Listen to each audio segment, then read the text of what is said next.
Hey everybody, welcome to today's webinar. You can see on screen myself, David, part of the Capture One team, and then also to my other side, to my right or left, we've got Zach, who is currently sitting in, where are you, Zach? Los Angeles?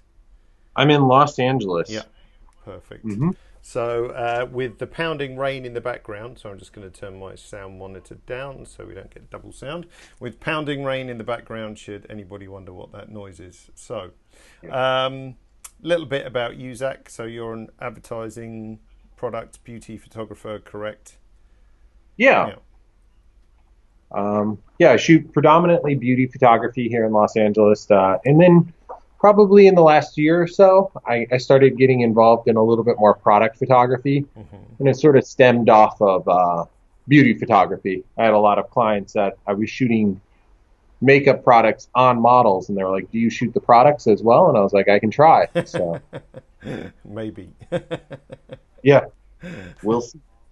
Sweet. All right. So what we're going to do today, we're going to look at some product photography basics, which of course involves shooting into Capture One.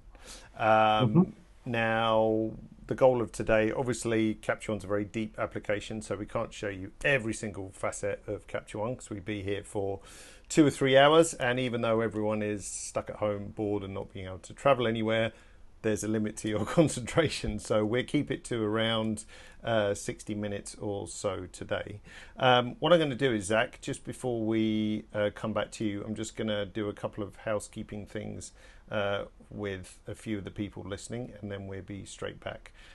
So, as I said, sorry, one slide too many. So maximum of 60 minutes today, essentially. So we won't go over that. We are recording this as well, so if you miss anything or want to watch it again, it will be up on YouTube tomorrow. You're very welcome and encouraged to submit your questions at any time. You can do that in the questions panel, which we'll have a look at in the second as well. Now, you've all found the chat, so please enjoy that. It is public, but I'm sure you'll all be very nice to each other. If you want to ask a question, as there is rather a lot of you, it's best if you put that in the Q&A tab. So you'll find that as the second tab along, and then that just separates it out from the chat, so that way make sure we can have a look at the questions. Otherwise, they just disappear in the chat really quickly. Okay, and if you want to hide the chat or the questions, then you can do so just with the little down arrow up in the top right hand side, and that will just give you a bit more space to see Zach and myself and Capture One. Okay, so let's go and find Zach again. So you're back on, Zach, hopefully. I'm Yeah, back. you're back. Okay, so let's talk a little bit about the setup so people know what you're actually going to do as well, which would help. Yeah. So kind of this setup I'm working on today is, when David had approached me about a webinar, I was like, well, let's actually shoot something instead of necessarily, just going over the details of Capture One. Yeah, because it's Um, kind of hard with to just talk about tethered shooting without shooting something. Yeah. exactly. So everything I shoot for the most part, whether it be beauty on models or different product photography, I'm always tethered. Okay. Basically, what tethered means, for those that are unaware, is I pretty much have my camera set up and hooked up into Capture One on my computer. So with that, and let me turn on my camera real quick. Always With helps. that, you'll find in Capture One, when you're tethered, you have this entire panel over here where you can change all your settings to whatever you need without touching the camera at all. So this is particularly helpful when shooting product photography because often your camera might be set up, 5 feet overhead. It might be set up in just kind of weird angles in different places. That makes it really difficult to get in touch with the camera itself and switch settings and different things like that. So kind of in the approach of we'll shoot some product, I decided to shoot one of my favorite things in the world today, coffee. And I work with a local coffee shop here. They're sort of my go-to coffee shop. And I shot pretty much everything on their menu. And then occasionally I'll shoot some different things for them for social media. So when I got this webinar, I kind of approached them and I was like, hey, I've got something I need to shoot product with. Would you guys donate some coffee to me? And they said, yes, of course. So I've built this tiny, tiny stage, and sort of to make do with, you know, how cheap and effective you can actually do this kind of things. It's like I bought, and let me show you kind of our setup here. Yeah, I'll just switch to your camera only so it's a bit easier to see. Okay, there we go. So I've got just a small roll of paper. I think I paid $4 for it at the art supply store. That I thought was a really, really nice blue, and I thought would complement the coffee. And then also we're probably going to shoot a little bit of lemonade as well. I got that for a few dollars, and then I've actually just kind of staged this setup around me, and it's kind of messy, so bear with me. But I have one light overhead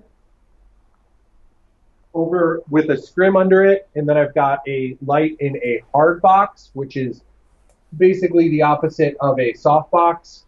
And then, of course, I've got a light on a snoot, and then my camera just kind of set up directly overhead, kind of capturing everything. So let me take a minute and turn everything on real quick.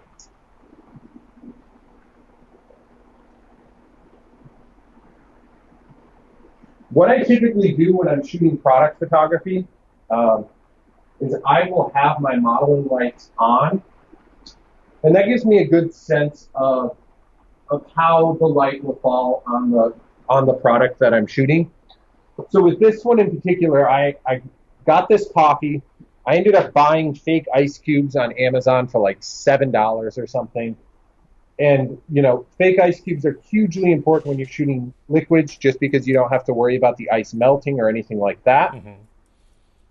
And then I just kind of set up the camera, and sort of the inspiration for this, I sort of came up with it yesterday, was, you know, coffee's typically drank in the morning, so I wanted a really, really hard back shadow that's going to hit the light, or hit the coffee, kind of shine light through the coffee a little bit, and give almost like the appearance of like the sun rising, because coffee's drank in the morning. So I kind of dialed everything in beforehand, just so you guys didn't have to see me tinkering with dials and switching lighting and different things here. So I'm going to take a quick shot, and I'm able to do the quick shot using my camera, or using my computer right here, literally in Capture One. I'm able to just go over here and press this big button. And what that does is it triggers my camera to fire, and then I've got my shot. So basically what this shot is doing, like I said, it's kind of a weird angle, but I sort of like it. What I do is I make sure that everything's in focus. And for example, this one, it looks like I'm a little out of focus on the ice cubes, which I really want to be in focus. So I can change all of that in Capture One. What I do typically when I'm trying to get focus is I'll go into live view, and then live view, since I'm using strobes, it obviously shows a black exposure just because these settings are meant for strobe photography. So I usually just crank my ISO up so I get a good appearance of what everything looks like. And then what I do is I go in here, and I'm able to check my focus and adjust my focus so that it has those ice cubes in focus. And that's especially super handy that, you know, where your camera is, it was quite way ahead. And as soon as you touch the camera, it starts bouncing all over the place. So exactly. The little camera focus buttons are just great for tweaking it to a very fine degree. And those three arrows that you're playing with, it's basically coarse, medium, and fine. So the three arrows is like super long throw, I guess, and the fine one is like super, super fine. Right. And the ability to just kind of zoom in just so I only get that ice in to make sure that that's in focus is a huge, huge, huge asset.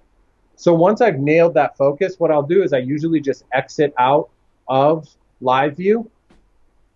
I'll change my ISO back to ISO 100 because I don't want a white frame. You sure? And then I'll take a quick shot. And so here's the ice cubes in focus. Here was our first shot. You can see how much it just sharpened the image as a whole. And I'm able to get just a really, really clean look into that ice. Well, it's not loading now, but It was sharp a second ago. It looks like it's having trouble with the previews. Cool. Let me take another one real quick here. Nice. So I've got 3 lights firing at this in all different directions. I have my overhead that's just kind of making sure that I've got a really clean blue backdrop. And a lot of product photography does involve a lot of cleanup in post, and you'll kind of go through and clean up any blemishes that you might have on the glass itself, on different things. Obviously, this paper, since it was only a couple dollars, it's sort of thin, so it's kind of bubbled up a little bit. But I'll be able to fix all of that after the fact. Right now, I'm just trying to make sure I got a really, really clean exposure of this coffee cup. So I've got a pretty decent base shot here. So what I'll typically do is I want a lot of different options with the lighting. And to do that, what I do is I use, I don't know if you want to go back to the camera. Sure, 1 second. I have a little white mat board that I got at a craft store for a couple bucks. And I was able to I used this originally for a prop for a beauty campaign that I shot. And I found it to be a really, really great bounce card. So what I'll do is, as you probably know with lighting, white reflects light, black absorbs light. So what I want to do is I have little aspects of this photo that I want to fix and change. I've got a little bit of blue bleed on, the blue background bleeding back onto the glass. So all I do is I set up this board to sort of create some different highlights within the image. And a lot of beauty photography is taking 10 images and combining it all into one. So I'll do a quick comparison here. See, I want those colors. What's that? So I was just getting your screen back up so people could see what you were doing. Right. So you can see right here, I've got some blue bleed on with this the rim of the glass here. And that's just going to happen when you're shooting on a bright color like blue. So by adding this block, what I'm able to do is I'm able to get a really, really clean basic backdrop, or really, really clean reflection off of this jar. I don't know why it's not looking sharp. Let me take another one real quick. I think it's having trouble loading previews. There we go. So I'm able to kind of reduce all of that blue and just get this really nice white color on this part of the rim. So what I do is I'll take this shot of the blue, and then all of this bleed in stuff, I'll replace it with this shot. And I'm going to go through the and just kind of push the block around in different angles just so I've got fixes to the bleed. And this is going to take out that shadow, but as you can see, this is sort of fixed this part of the rim that I want to make sure is looking nice and clean. I'll go through and kind of do it this way as well. And hopefully I don't block it with my camera. Oh, cool. So I'm able to fix this highlight here. And is the idea, Zach, you're going to comp together in Photoshop, or what's the plan? What's that? Is the idea you'll comp together in Photoshop, or what's the plan? Exactly. Yeah. So basically what I'll do is I'll do a color grade and everything here in Capture One once I get the final image. And then when I want to bring it into Photoshop, I'll do the color grade to all of them, bring them into Photoshop, and then just layer stack them and paint away the parts that I want to replace. Got it. And since I have the camera on a tripod, I have everything sort of in a static position. I'm able to generally paint everything away pretty easily and make sure that I get a really, really good composite out of all of it. And then one thing I also want to show off in this is this mason jar logo here. And again, that's got some of that blue bleed in as well. So what I do is kind of the same thing. And this board might be a little too thick for it, but we'll see what we can do here. Help a little bit. Yeah. So if I just do kind of a quick comparison of one of the other, it got rid of a lot of that blue and brought back some of that like rich brown color from the coffee. I might do one more quick one here. You just use a piece of paper.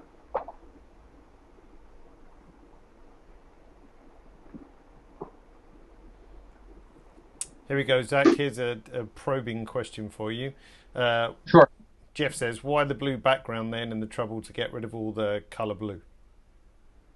I just loved the poppiness of the color. If you go through any of my work, you'll see that I shoot on blue a lot. And blue does tend to like sort of bleed on the product. But I thought that it just kind of represented a really, really beautiful color. Mm-hmm. So there wasn't really any reason other than just the stylistic choice of it. Got it. And I'm actually going to shoot lemonade here in a little bit as well. And just the blue and the yellow will complement them each other so well that, it's just kind of basic color theory to really help complement. So what I'll typically do then, now that I've got my main back shot here, I usually will just use star rating. So I'll mark this one as 1. And then I'm going to mark this one as 1, this one is 1, this one is 1, this one is 1, and this one is 1. And then that's just going to let me know that I can take all of those and I can just kind of take all of those and just bring those all into Photoshop after I've color graded. And then from there, just kind of complete my layer stack. Nice one. Yeah. A lot of product photography is extremely sort of tedious work. Since you're working with small objects, you're usually using a macro lens or something like that. So anything that's metallic, it's going to pick up all of the scratches. A lot of product photography just involved me sort of retraining my brain into being like, no, we have to like fix every little thing now as we shoot it and have a bunch of different options before we even bring it into, our editing processing. Got it. So that's kind of how I would shoot something like this. And the general idea is that the final image will look like this. It'll be quite a bit cleaner without any of the blue rim or anything like that. And I'll probably be able to sharpen up the shadow a little bit as well. And then obviously clean up all this like color change and whatnot in the backdrop and just get a really, really nice photo for social media that has a bright, bold color that kind of highlights their coffee. And then you're also able to pull these like detail shots that get just like the rim of the coffee. You get really nice highlights from these fake ice cubes, different things like that. So what I'm going to do now is I think we might move to the lemonade. I feel like I raced through that. Is there any questions? Yep, there is a few questions. Let's see. There's lots of questions. Geez, I'm going to have to just pick a few out. Otherwise, we'll be here for... so let's just try. Oh, yeah, a couple of people asking early on, what's the hard box? So what is that exactly? So yeah, the hard box is it's kind of a specialty tool. It's used pretty much exclusively for product photography. It's made by Profoto, and it's the opposite of a softbox. Whereas a softbox will typically soften the light, the hard box is just a matte box that pushes the light in there, and then it pretty much shrinks the size of the light down to something really, really small, so you get super, super, super hard light from it. And it's used pretty heavily in product photography because you do want these like nice bold shadows where you've got like a strong contrast line in the shadow. But it doesn't really serve much purpose beyond that. I've used it a little bit for portrait photography, but generally speaking, people don't like to see their skin in blistering detail. Yeah, exactly. Yeah. And it's a more effective, it's like a bit more effective than like a snoot or something like that in terms of lighting principles. But it's very much a specialty tool with product photography and not entirely necessary for what we're doing here. It's just kind of the tool I had. So you could probably achieve similar results by just using a snoot or using the light bear. You won't get quite as crisp shadows, but it works pretty much the same. Yeah. Are we going to see any light sunshine coming through the coffee? Rick was asking. We've got a little bit here. Yeah. We can try to get some more. Don't worry if we're I'm putting in you sort on of the a spot. cramped spot, but let's try to get a little bit more into it. And I'm just going to answer, Zach, while you fiddle about in the background. A couple of people were asking about connection and all those kinds of things. So connection to Capture One is just via USB. So Exactly. yeah, nothing especially complicated. I can see it's an orange cable, so it's probably Tether tools, I would imagine. And if you're having any connection issues, like 9 times out of 10, it's down to either the cable, so it's always worth trying a different cable for sure. Sometimes it's just down to cable length, so you have to be really specific and be careful about observing the correct USB length. So it's only 3 meters on USB-C. Just to mention, so if you are running USB-C, you need to be mindful of that. And also, very surprised on my nice shiny new MacBook Pro 16-inch. On the left-hand side, it tethers fine. On the right-hand side, certain cameras, it won't tether properly.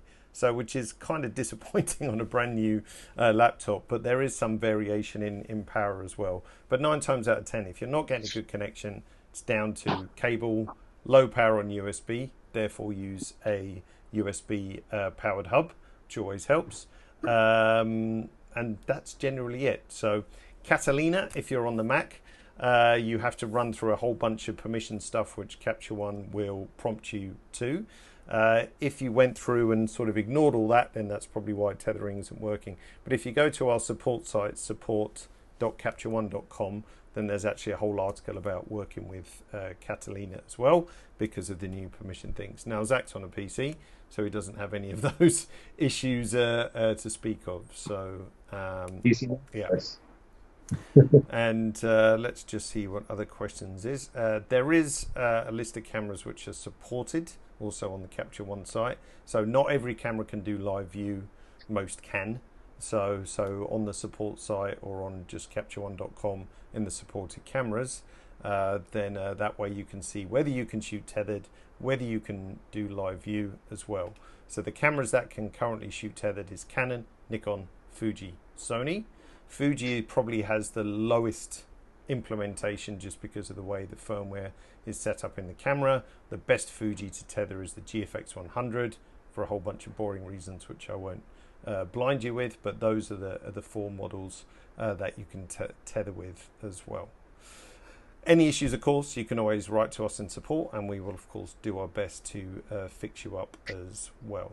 So, I have been totally ignoring what you've been doing in the background, Zach, so please continue. I was just attempting to get some more highlights and just more like transparency within the coffee. Got it. And it doesn't look like it's going to happen. Obviously, I would be able to do it more if I was to kind of reset the ice and try to get it so it's, the ice is thinner, maybe even thin out the coffee a little bit so it's not as dark. Got it. But I do like the few highlights that we have gotten. Mm-hmm.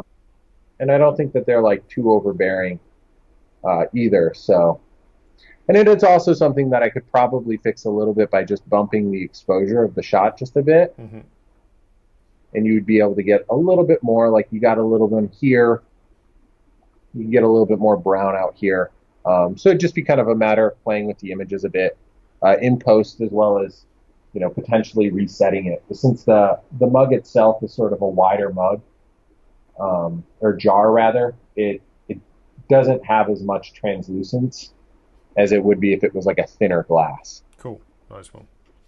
And then an unprompted, I've on the tethering thing, because like I said earlier, like pretty much everything I shoot at this point is tethered. And that is a huge, huge, huge tool within Capture One. And the biggest reason is that I believe you guys have your own system for tethering, whereas other people will use like camera proprietary systems, correct? Yeah, exactly. So we used to, so each manufacturer, Canon, Nikon, Sony, etc., they can, or they supply us with what's called an SDK, which allows us to connect to the camera. The only issue with that is that we're then beholden to Canon, Nikon, Sony, Fuji to make sure it works and it's updated. Yeah. historically there's been lots of cases where it hasn't. So now Capture One, we develop our own tethering protocols with all those cameras, and we can only do so much that the camera allows us, which is why you do see minor differences between Canon, Nikon, Sony, Fuji about the different functionality that's supported. But it does mean we are in control. So when Catalina throws, or Apple throws us, a curveball that they did recently, we can react quickly and fix it and not have to wait for the manufacturers to do it for us. So good point, Zach. And one big advantage of that is because I talk tethering quite a bit with people, and I have a number of people that have told me in the past that they've tried tethering and it didn't work, and it would lock up their camera and it would lock up their computer and different things like that. And that's a huge tool within Capture One. So it's like, for an example, I'm sure if you've tethered on competing products or tried to use Canon or Nikon or Sony's or any of the other like native tethering tools that they have, you'll know that you wouldn't be able to unplug your camera from the computer and plug it back in.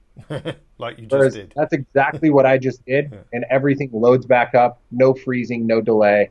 And I'm able to quickly take another shot and it will present that photo for me immediately. Exactly. So, and again, Guys, not to labour the point about the hard box. What I thought the hard box was like a little small square softbox, but looking it up, is it actually like, it looks more like a projector almost or whatever. Can you show it to us? Yeah, sure. Let me grab it real quick.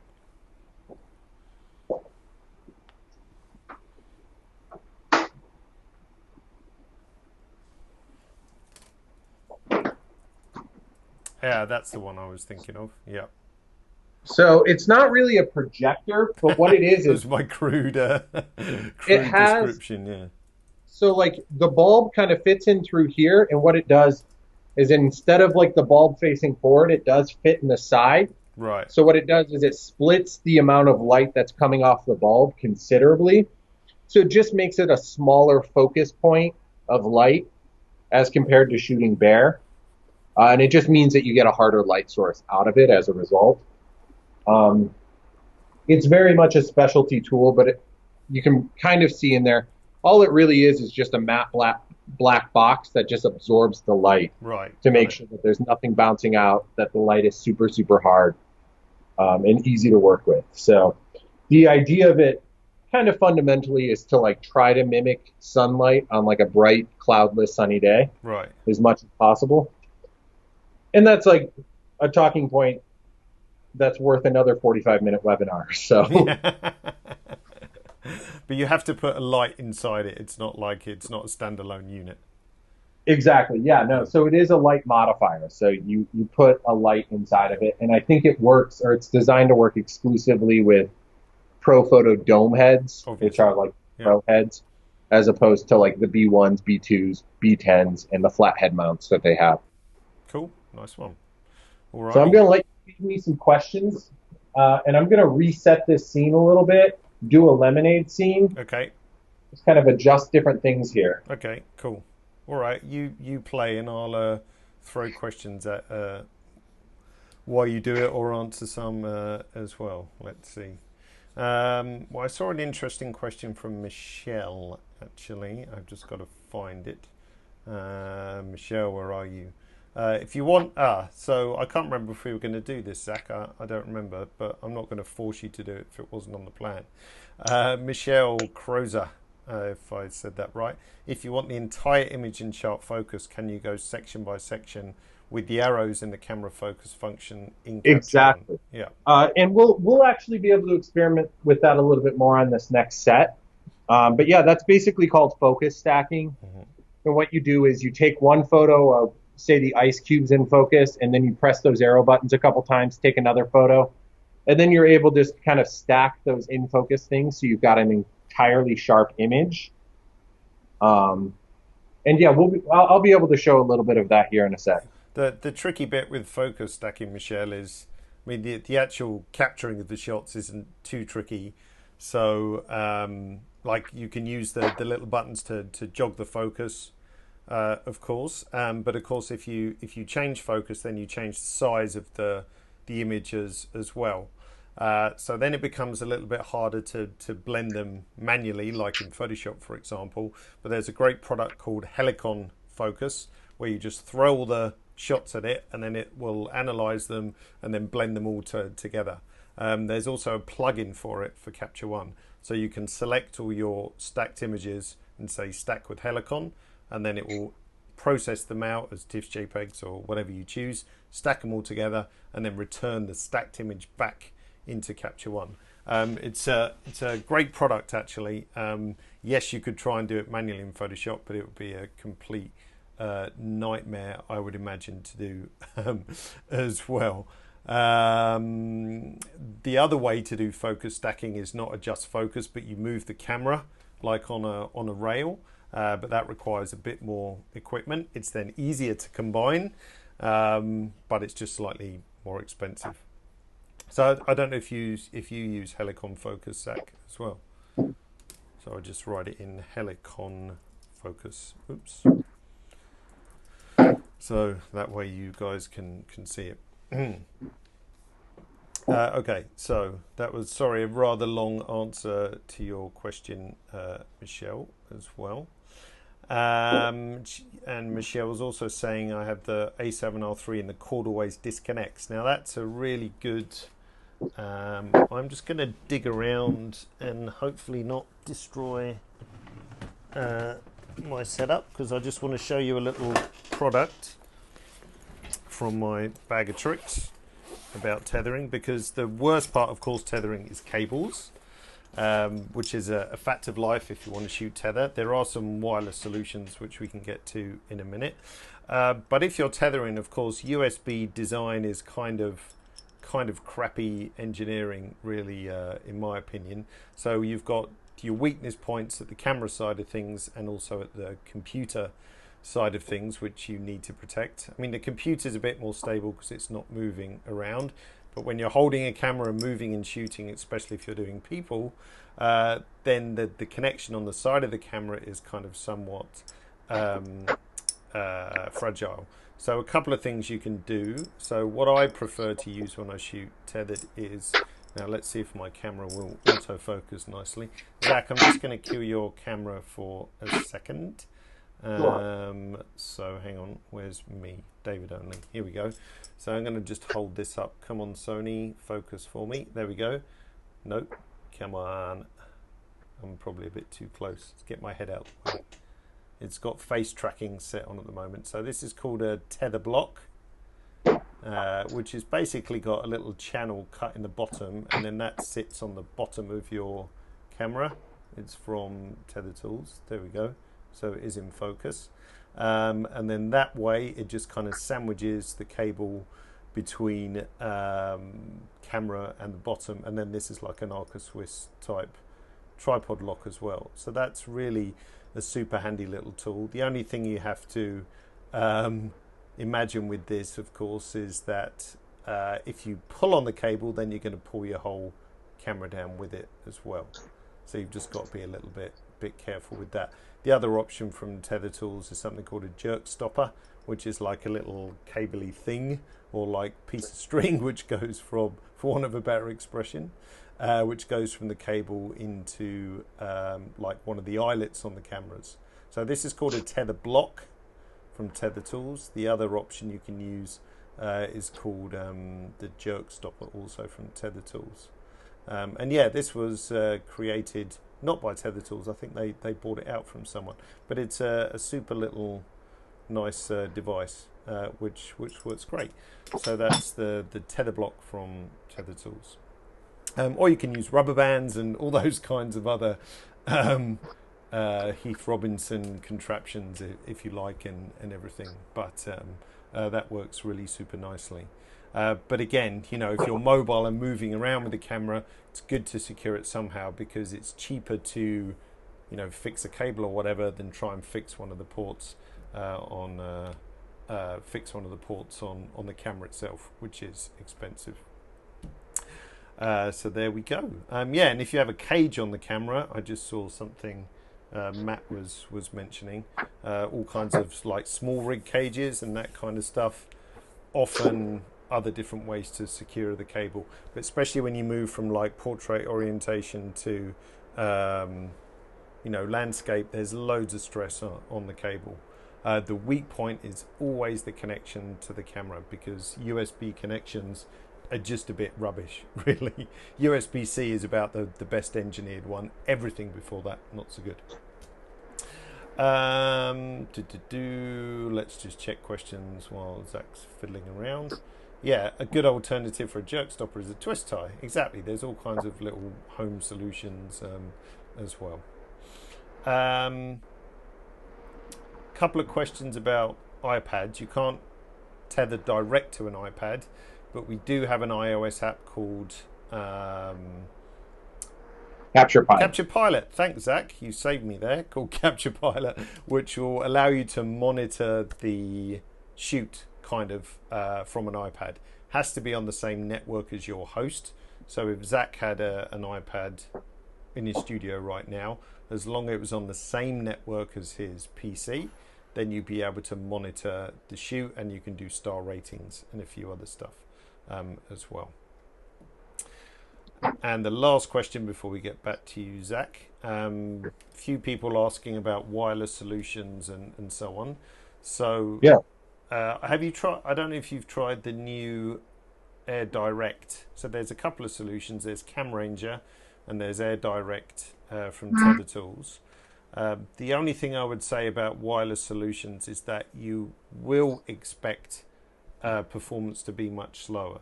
So right now, Zach, when you hit the button, you are ready in Capture One in, I don't know, less than half a second, I guess. exactly. Yeah. Yeah, I haven't personally used any of the wireless solutions. But yeah, right now I kind of look at it as like, since it is kind of in its early iterations, I haven't tried it much, but I do expect it to be quite a bit slower. Although I've heard their numbers are pretty good. Yeah. So if you think when Zach takes a shot with USB, the technical term we use internally is capture to screen. So from hitting the trigger, how quickly is it in Capture One? That's really important for us, that it should be instant. So depending on the camera, it's less than, 0.3 of a second or something like that. If you're shooting wireless, then you're going to look at anything from 2 seconds for a smaller raw file up to like 5 or 6 seconds for a much larger raw file. Now you can of course just send JPEGs, but if you're shooting tethered, you probably want to shoot raw. So, but I'm not totally experienced with the Tether Tools solution or Cam Ranger, but I believe there's options to like just send JPEG to Capture One, keep the raw files on the card and so on. But if you're in an environment where you need to move around, probably if you're shooting kids and that kind of stuff, then cables, it's also a liability as well. Let's see. All right, Zach, you've been fiddling around in the background, so Tammy wants you to straighten the glass because it's freaking her out that it's not straight. I know. I'm getting there. All right. So, yeah, I do definitely need to straighten the glass. So what I'm going to do is I'm going to go back into live view to do that, just because I am working by myself here, and I want to make sure that I get the angle just right. So by going into live view, I'm able to just kind of see where the camera sits, and then I'm able to do basic nudging and changing to my tripod.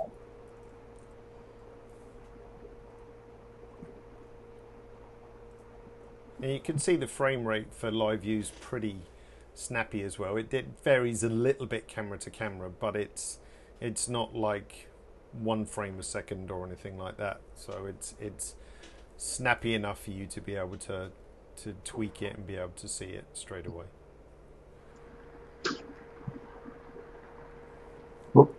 Forgot to change my ISO.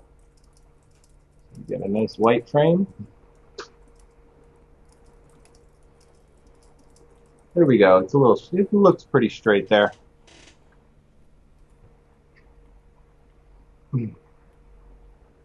Cool. So yeah, with this, we'll show a little bit of we'll show a little bit of the focus stacking. So I've got the ice cubes in frame here, and I like to check this as like a starting point. It's not going to help much with ice. So I'm going to go back into live view here. I'm going to change my settings just so I can see what I'm doing.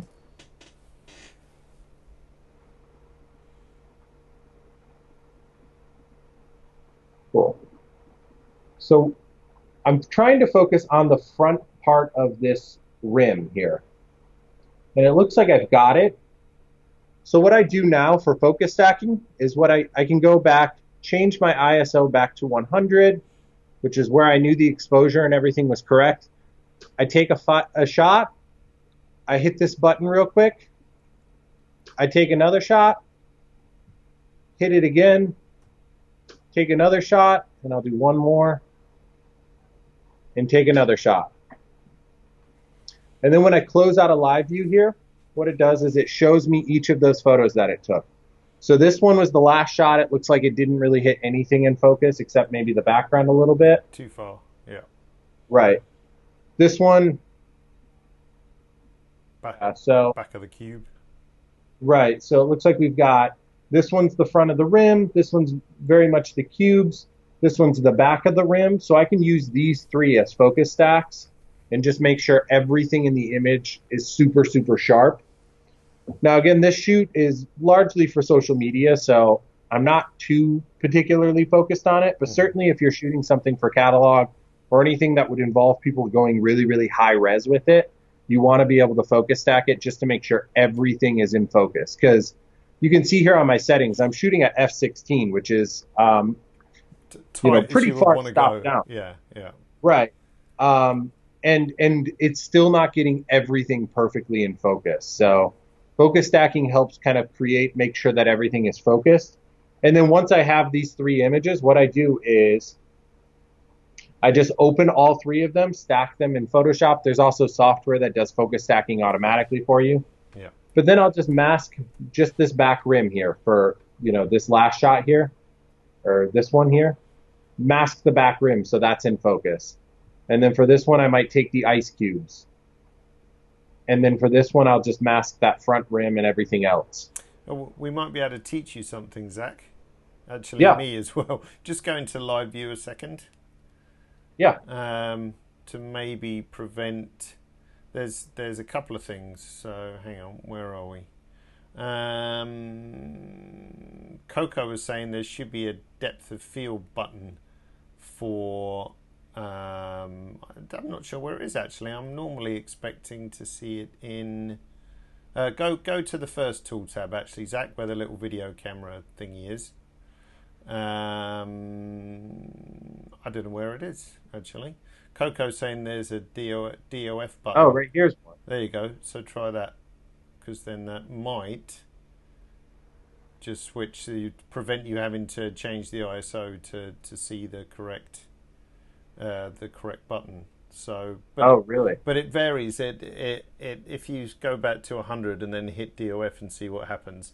But depending whether you're on a Canon or Nikon, the behavior is different. So I don't think it's actually working properly in this case with Canon. Also, if you're struggling with the same issue, because what you might find in when you're doing tethered photography, of course, by default, the mirrorless cameras are generally set to simulate the exposure, or any camera is set to simulate the exposure. So this is the first thing that happens, because you've set your aperture for f16. Your modeling lights aren't strong enough, so everything looks dark. So if you can find the setting buried in your Canon, Nikon, Sonys, and so on that says turn off exposure simulation, then that's another way around it as well. Right. Yeah. Also, if you shoot Nikon, there is no DOF button. There's a different button which is called something else. So again, differences between manufacturers. And also, I've always found the easiest solution, at least for me, because I haven't been able to figure anything out in terms of getting depth of field to show. There is differences. I just quickly changed the ISO. Manufacturer. Yeah. Yeah. And for the Fuji people who are watching, and I saw a couple of people asking, if you have a Fujifilm camera, you cannot shoot whilst you're in live view. So what Zach was doing, he had live view running, jog focus, take a shot, jog focus, take a shot. With Fujifilm, you have to be out of live view to be able to do that. So I'm afraid. Tough break, Fuji. Yeah. So again, it's like every single camera is slightly different, unfortunately, and we don't necessarily have control over how the firmware behaves. We can only feed back and say, hey, Fuji, would be great if you would do this. Or Sony, for example, like Zach can pick any aperture at any point. So you could go f16 to f8 in a jump if you wanted to. Whereas with Sony, you can only tell the camera to go up or down. So it just receives a signal that says open up by a third of a stop or close down by a third of a stop. Huh. So it's a limitation again of the camera. So regardless of what you're using, people, then you'll discover sort of the little idiosyncrasies of each of your cameras. Right. Yeah. Cool. Sorry, Zach, I was rabbiting on for ages. No, you're good.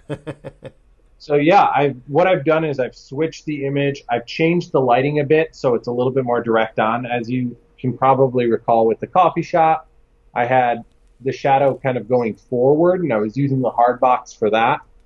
With this one, I've got a slightly softer shadow, and it's just falling backwards. And that's just changing the light to be more front focus as opposed to back focus. And I'm just using a standard Magnum reflector for that. To just hit it with hard light. So I typically, when I'm shooting product work, I'm usually shooting with harder light sources just because the products are smaller, and it's going to appear softer just in relativity of like how small the product actually is. Whereas I find that if I'm using a giant softbox or something like that, it just kind of makes the image look sort of flat and lifeless. Got it. So I'll typically use harder light when I'm shooting product stuff, just so I can get some more dimension and shadow out of it as well. Nice one.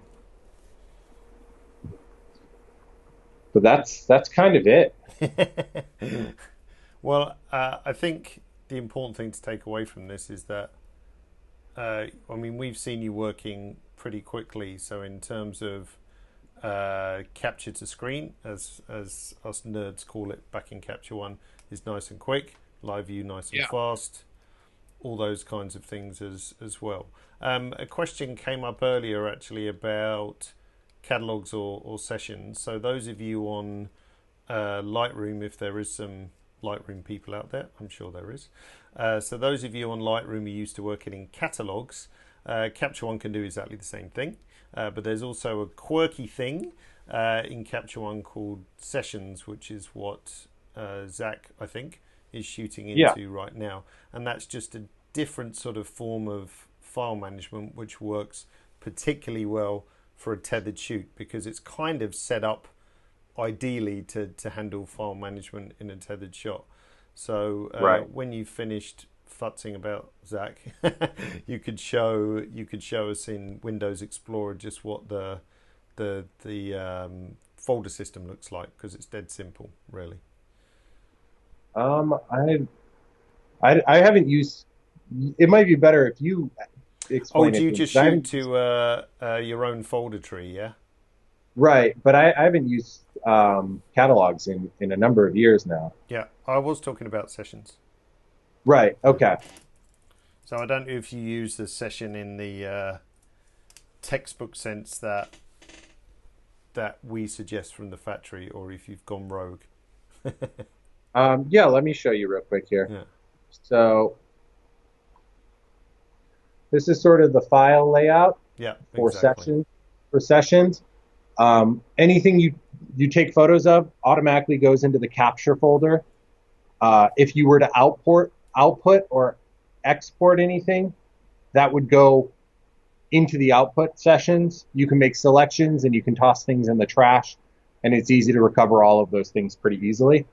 Exactly. And then also, if you wanted to open up the session directly from your Windows or your Mac kind of desktop, you can just double click this sessions thing here, and that will open up Capture One into the sessions. So the idea with the session is that every product shot. So if you go into the studio tomorrow, Zach, then you would make a Yeah. new session called Lemonade or whatever, and hmm then all your lemonade shots would be in there. Next day, if you're doing a beauty shoot, you have a new session for that. So the idea is Right. that each job has its own session.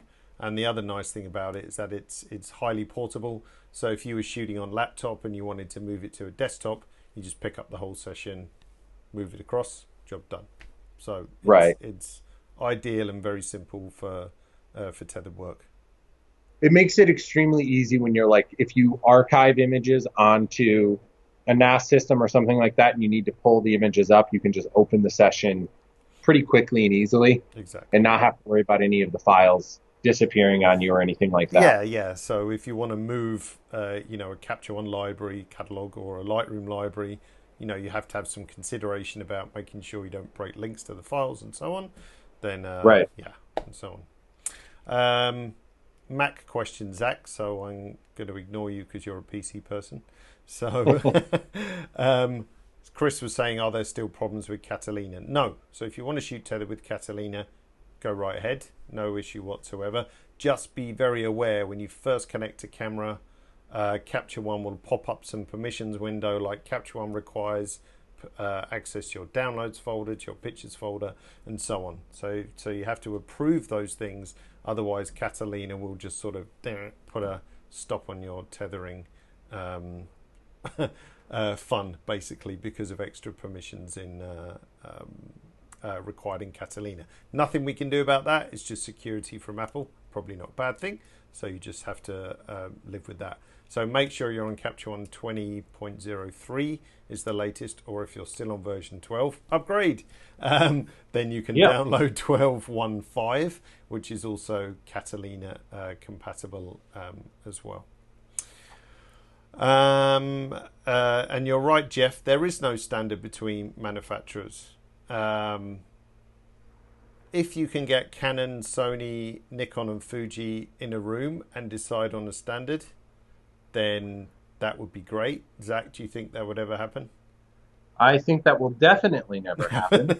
It would be great if they could decide on a standard. I completely agree. But each manufacturer is different. The basic operation of tethering, of plugging a camera in, seeing it pop up in Capture One, being able to shoot and get fast, capture to screen time, pretty much consistent across the board. When it comes to camera control, then there is some variations between a few of them. Okay, Zach, let's go to our questions panel. And also, but you've got other benefits, like Fuji, for example, can't shoot in live view, but it has automatic focus stacking. So there you go. Canon doesn't, for example, at least not to my knowledge. So it swings and roundabouts with the different manufacturers too. So just looking in the Q&A section, I can't tell you, Jason, he was asking if the Tether Tools Air Direct is fixed with Catalina. I know there was some issues like all of us had with Catalina, but I can't tell you if they've updated it. I talked to Laura at WPPI like a week and a half ago, and she told me that it was fixed because she was sort of telling me about the product because she knows that I tether all the time. But I'm stubborn, so I'm not ready to get rid of my cable just yet. Cool. I think it's a great solution that would be, like nice to have at times, like if you really didn't want that cable hazard. I think if you're shooting fast, like portraiture, it would slow you down, possibly. Yeah. But in a case where it's not safe to have a cable around, it could be super, super nice. Yeah, I mean, I have just a giant production cart in my studio at any given time, so I'm pretty used to being pretty fixed and tethered to a cable. So doesn't necessarily work with my workflow, but I definitely see its potential elsewhere, especially if you're moving around a lot. Yeah, for sure. Let's see. So there was loads of questions came into the chat, but as I said, they whiz past pretty quick so far. Yeah. if I don't see it, then I miss it. A couple of people said that, like the Canon EOS RP has focus stacking, for example, which is cool. Hoping for the EOS R to have it as well. I mean, focus stacking, it's just a calculation. It works great in phase one cameras because you pick the endpoints near and far and it calculates everything in between. So it's a great thing to lobby the camera manufacturers to add because it's some relatively, simple mathematics. So if it can be built into the camera and you can just hit go on the shutter button, that works great. Mike says, I'm sure everyone and their mum will soon have autofocus stacking. Let's hope so, Mike. The dream. The dream. Does Zach use strip softboxes when shooting products? I just saw that. Occasionally, I actually don't own strip boxes. I definitely probably should, but just for whatever reason, I don't have any. If I'm shooting on a set and they're available, I'll use them just because you do get a little bit more control out of them. But if I'm shooting here at home, it's usually just kind of whatever I have available. Excellent. Let's see. That was a good question. Zach, you don't use Helicon Focus, do you? You stack in Photoshop, correct? Yeah, exactly. So Photoshop works quite well as I'm inexperienced with using Photoshop for stacking, but in your experience, Zach, it's working okay. Yep. Yeah, it seemed to do an okay job. It's a case by case scenario. Something like these shots where it's just on a clean blue backdrop. It's pretty easy. It would handle it pretty well. Yeah. I've had some just messier scenes that I've been working in, and then it kind of gets confused. But yeah, like all things AI, it's simpler the better. Yeah. I mean, with Helicon Focus, a couple of people asking, it's pretty straightforward. You just select the shots that you shot with the focus stack, right click, edit with Helicon Focus, and then it's pretty automated. Zeph was asking which rendering method is best, and they have 3 different kinds of rendering, I think. I'm going from memory here, so correct me if I'm wrong. And it's just basically 3 different ways of blending those stacks together. Now, I don't think there's a right or wrong. It depends the kind of shot that you are doing. Now, some of those rendering methods are better for product, and some are better for landscape, for example. And again, if memory serves me correctly, if you hover your mouse over the rendering methods, it gives you a little explanation of use this for product, use this for landscape or whatever. But it's so fast, you can just kind of flick through the different rendering methods and have a little play. So it does work pretty nicely. Now I just converted something else to a Q&A. Let's see. I'm just having a check. Again, there was a few questions about quirks between different cameras. So, and again, I'm afraid there is different cameras, quirks between those different cameras. So there was a Nikon shooter, Ron, was saying I shoot D500 tethered. When in live view, I can't use the shutter on the camera. Is this normal? More than likely, Ron, if it's disabled, it's just one of those things. You had a weird thing, Zach, a while ago, didn't you? With your... What was it? It was something to do with live view and the flash or something. Can you remember about it? Yeah. That was probably about a year ago. I was on set and shooting with I believe it was a Canon 5D-R. Yes. And for whatever reason, when I would go into live view, it wouldn't fire the flashes. It disabled the hot shoe. That's right. Yeah. And I had fortunately was able to reach out to you on Facebook, and you had said that you had sort of heard something of it before, and after doing some Google searches, it was just kind of a weird setting within the Canon camera itself that I had to disable. That's right. It was disable live view on disable hot shoe on live view. It was a really obscure setting. So again, one of those obscurities on a specific camera model. And in terms of tethering, every camera seems to have its own quirks. I recently did a review on the Sony A7R4, I think is their latest one. Yeah. And it's in order to get that thing set up for tethering involved changing 3 different settings within the menu.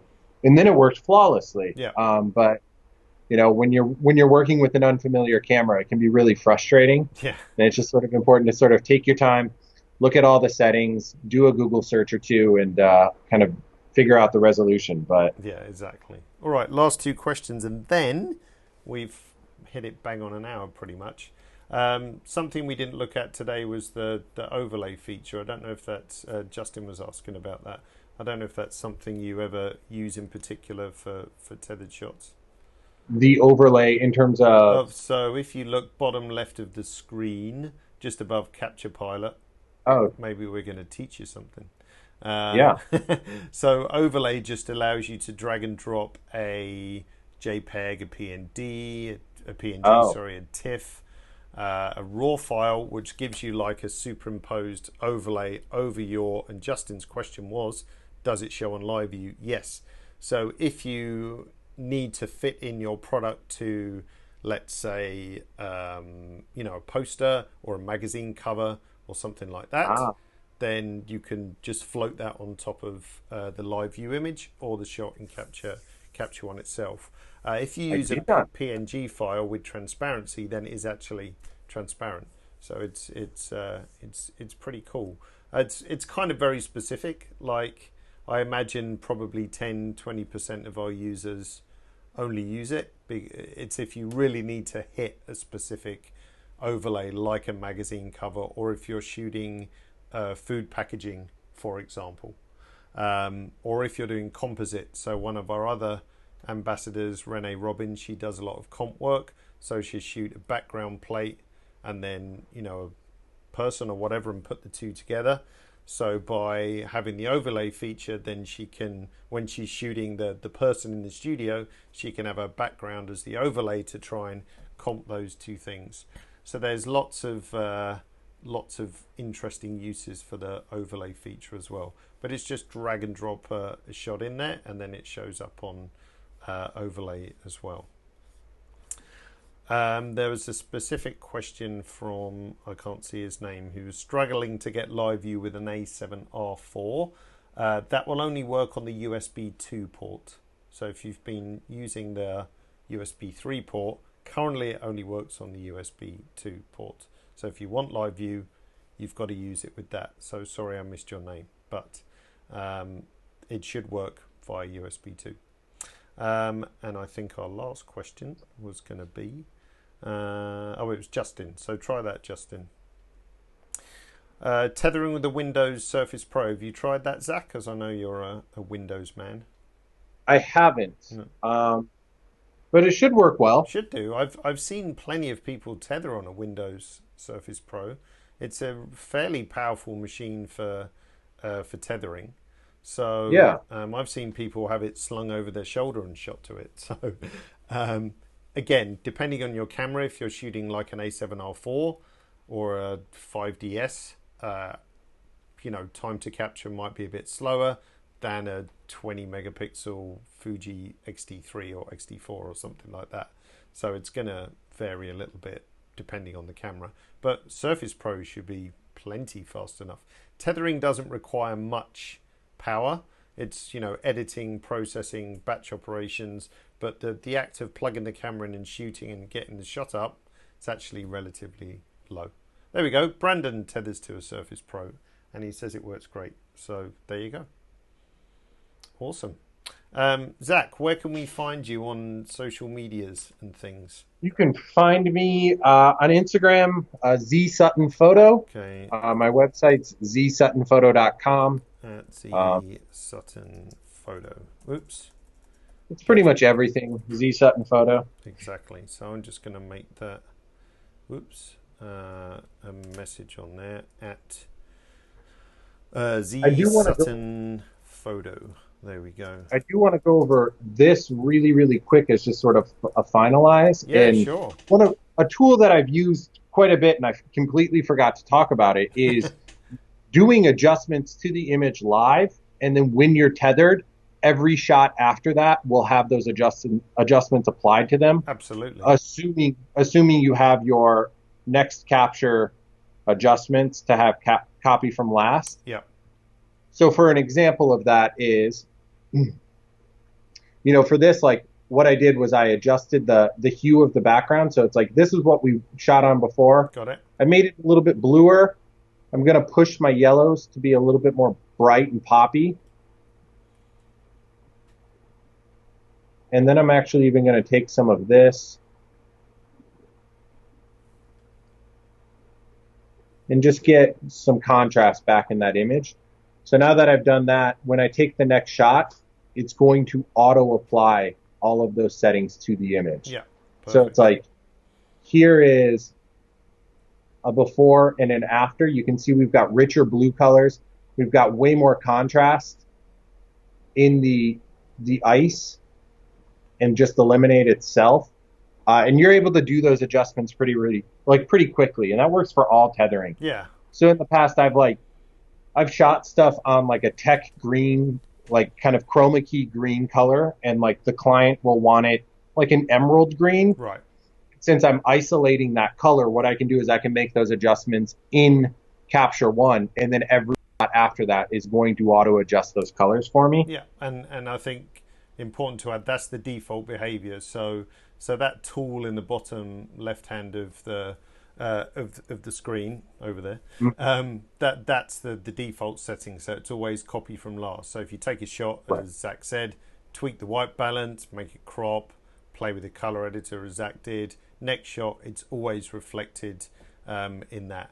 So, and that's generally how most of us work, really. It's, shoot, perfect, tweak, take another shot, and so on. Now, of course, none of those settings are locked in stone. So if Zach's difficult client said, no, I didn't want emerald green, I wanted whatever, teal, then you could go back and retrospectively change all that. It's just an easy way to sort of develop the shot, and the client can see how it's going to look, and so on and so forth.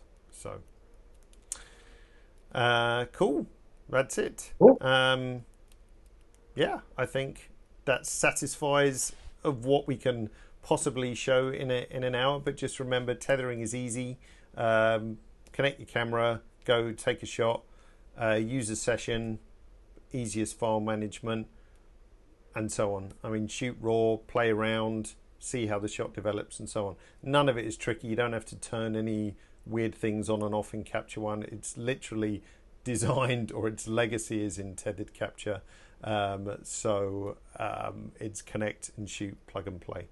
Oh, that was Right. helpful. Sorry, someone has just put up some nice handy links for the various products. So I'm just going to copy that, and we're going to make that a sticky message as well. 1 second. So that was a helpful guy called Simon who made some links for all the different things. Simon, you are a hero. Yes, there we go. All right, Zach. Well, thanks for joining us for an hour. As I say, it's never enough time, but we can always do more specific stuff. As I said, the goal for today was just how to show, tethering's easy. Anyone can plug in a camera and get going. So, yeah, thanks for having me. It's a pleasure. So thanks, everyone. The recording of this, that will go up tomorrow sometime. You'll get an email automatically when it's ready. So don't feel you need to search and look. As soon as it's ready, it will just pop up on YouTube, and you'll get an email pinged through on your registration email, so you can go and watch it again if you wish. And don't forget to join us for future webinars. If you're into, totally different to product photography, but if you're into astrophotography and shooting at night, don't know if you've ever done that, Zach. It's something I know absolutely nothing about. I will come clean and say that. But my next guest is actually going to be a great photographer from Canada, Rachel Jones-Ross. She's part of the Sony collective as well. Knows everything there is to know about shooting at night. So I'll paste in the link for her webinar as well. So hopefully to see some of you there as well. All right, Zach, thanks again. And thank you. Enjoy the rest of your day. Yours is just starting, mine's just ending. So thanks for everybody, and have a good night. Cheers again, Zach. Thanks. Take care, everyone. Bye now. Oh, I've got to find my end screen. Oh, hang on, I've got to use my new sound effects. Applause. 1 second.